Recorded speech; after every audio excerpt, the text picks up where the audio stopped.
I know Waleed Ahmed inside out. What's holding back your case is the lack of evidence. I'm an innocent man, and people are watching you. You have a problem that your embassy does not believe you. I believe there's a compelling case that a plot is now underway. I'm prepared to believe anything, but I need evidence. I can help you. The regulations were not working. There's torture all over this. It's lethal. Do we follow instructions or do we do what is right? Everything I've done has been for my country. Complicit. Sunday, the 17th of February on 4. 910, 910, 910.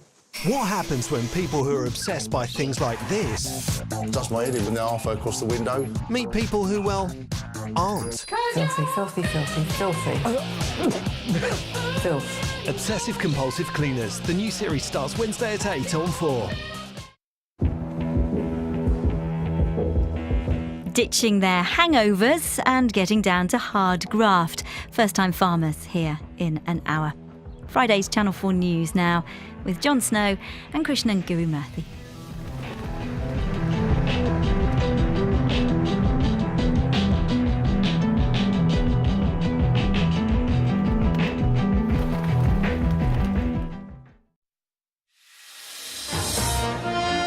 If a cow turns out to be a horse, how it could also be a cat, a rat, or even a dog.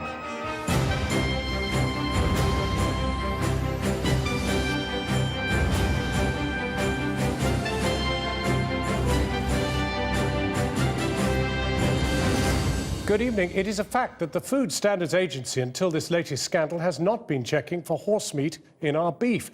Neither has it been checking for cat, rat or dog. The agency has instead concentrated, understandably, on killer diseases like E. coli and Salmonella. But the agency does admit that much of its inspection regime is dependent upon local authorities, whose budgets are under severe siege. Indeed, the numbers of food inspectors have been substantially slashed. Tonight, food compromises and cuts in Britain's food protection. Also tonight, an exclusive and shocking report on documentation that shows how MI6 spied on Gaddafi's opponents in Britain, fed the information back to his regime, directly leading to imprisonment, torture and killings.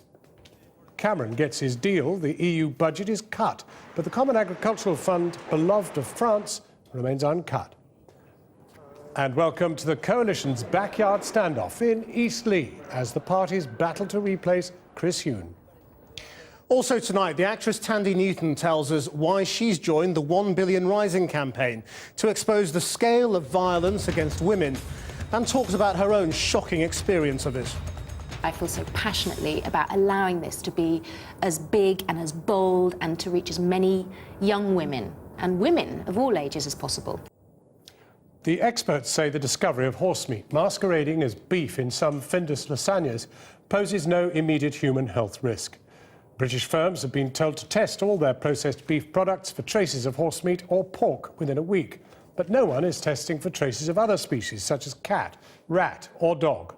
The police are now involved investigating whether the horse meat got into products through gross negligence or through criminal action. Our first report tonight comes from our business correspondent, Sarah Smith. If you're just about to pop your dinner in the microwave, don't be put off by the news tonight. That's the official government advice. They say we should keep on eating processed beef, even though they don't actually know what's on our plates. Millions of ready meals have already been withdrawn, and the government's ordered tests on every processed beef product in the country. But they say we should tuck in until we get the results next week. There's no reason to believe that any frozen food currently on sale is unsafe or a danger to health. And I think it's very important we make that point. This is not so much about safety, it is about food labelling, proper retailing, proper information, and frankly, it's also about customers being let down. Let down? Customers feel a lot worse than that. I think it's disgusting, because if I'm going into a supermarket and I'm thinking that I'm buying beef when really I'm buying horse meat, it's not on, really. You expect it to be 100% beef. They advertise it as 100% beef. It even says it on the box, but it's not what you're going to get. Findus are still boasting on their website they use only the best ingredients. They also say they're sorry they've let people down. But they don't apologise for how long it took them to tell customers there was a problem.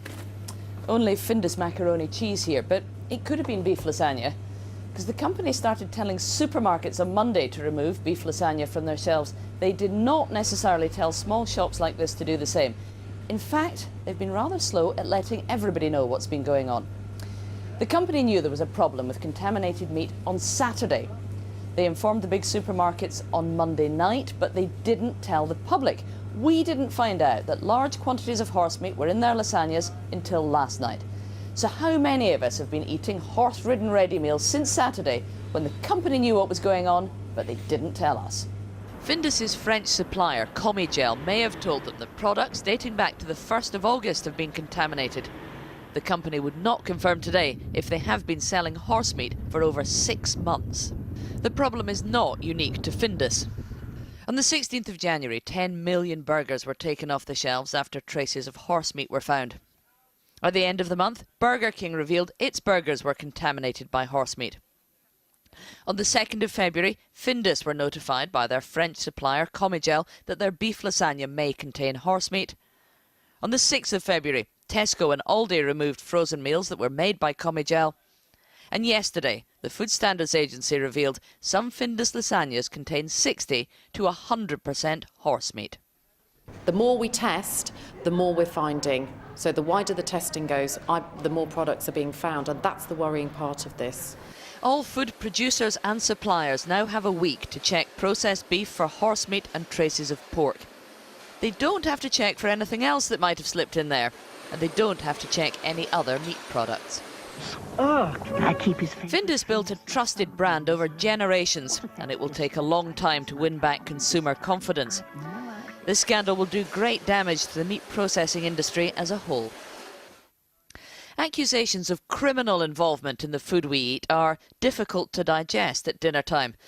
But tonight we can confirm the police have met the Food Standards Agency to discuss the horse meat scandal. Sarah Smith reporting. Well, earlier I spoke to the Environment Secretary, Owen Paterson. David Cameron just said this is not about food safety. He's wrong, isn't he? Because you've no idea what's in our food. No, we are confident. We've had professional advice from the Food Safety Agency, and also, don't forget, the retailers are ultimately responsible for the safety of food, and I have great confidence in the integrity of the British farming and food industry. Why? They've been lying to us. They've been selling us beef products that have got horse in it. Just wait a moment. Let me finish the sentence. Well, is that not true? There have been cases over the past few days showing that has been either gross negligence or, worse, a criminal conspiracy. The product that was withdrawn by Findus yesterday was manufactured in Luxembourg. The product that was mentioned in Northern Ireland was actually set aside by the FSA doing their job properly. How can you have any confidence when that material hasn't been tested? That is why yesterday I agreed with the FSA, had further discussions today, and I have further meetings with the FSA and the retailers tomorrow to test all processed beef products over the course of the next few days, so we will have accurate information by next Friday. So how are you confident now? As we speak this evening, the material that has come to light is edible. It is just not what is marked on the label, and it is wholly incorrect that the public should be sold one product and receive something else. But there is not an issue. How are you confident when you haven't tested it yet? The FSA is confident that all the material currently on sale is safe for human consumption. Who is testing to make sure that school beef burgers being served on Monday don't have dog in them? Is anyone testing that? Well, the FSA carries out tens of thousands of tests every year on all sorts of materials. There are tests going on with local council officials the whole time. What cuts have there been to the FSA? What cuts? In budgets? Yes.